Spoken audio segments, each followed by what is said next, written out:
Hey, what's going on, y'all? It's me coming at you again with another vid.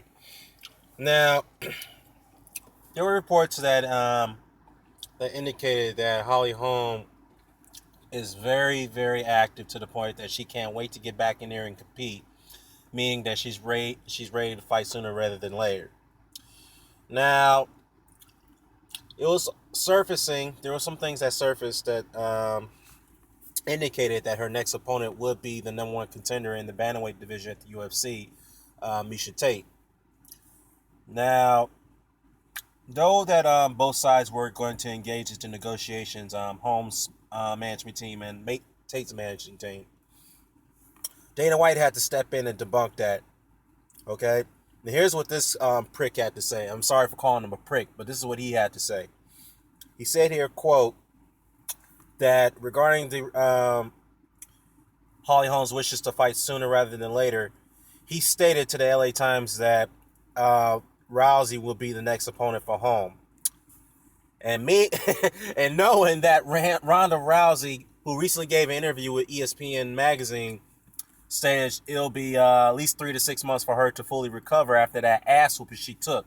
I mean, goddamn, she took a severe beating. It wasn't even close to being competitive. But anyways, besides the point, I think it's unfair for the reigning champion Holly Holm, who worked her ass off for many years in combative sports and has accomplished many things.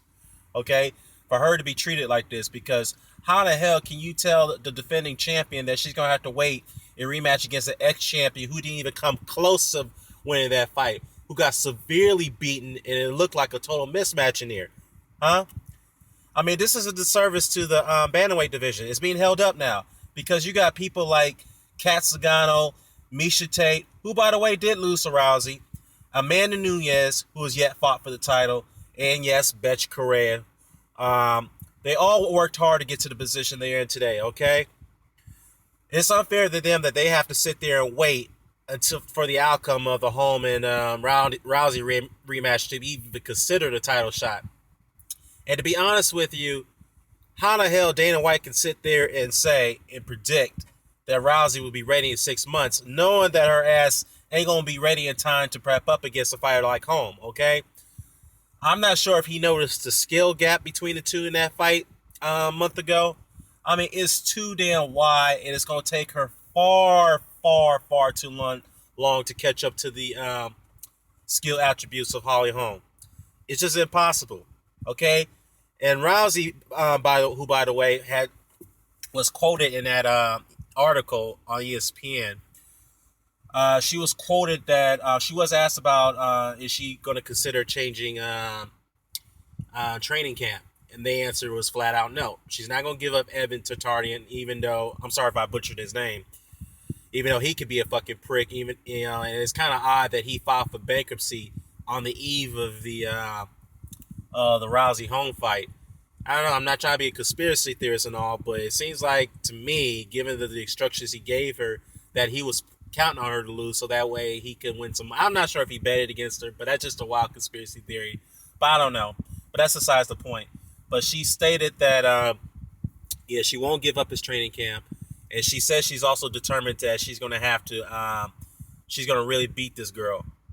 I mean, not once in that article she mentioned Holly Holm's name, and not once she even was close to being congratulatory to her victory.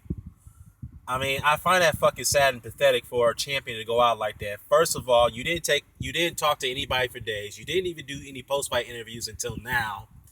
I mean, now we know that you're severely fucked up now. I mean, your ego is totally gone now. I mean, there'd be some sense of that ego left because she couldn't find the heart to congratulate the opponent for beating her ass. But other than that, I just think this is unfair to those other women in those divisions that I mentioned. And I think Dana White right here knows damn well that Ronda Rousey will not be fully ready for that rematch, even though he insists that she should take it. I think he's trying to pump her head up, pump up her ego, trying to get her to believe that she could beat Holm in a rematch, and that's going to take place in July. That's bullshit.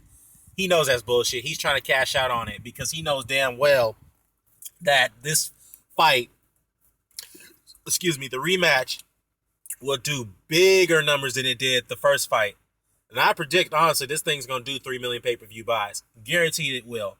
Now, as far as revenue wise, I don't know if that's too soon to tell. I mean, some people may say that it could potentially do Mayweather Pacquiao numbers. I mean, I really doubt that because that's a UFC. They're not gonna jack up ticket prices as outrageous as it was for the Pacquiao and Mayweather fight.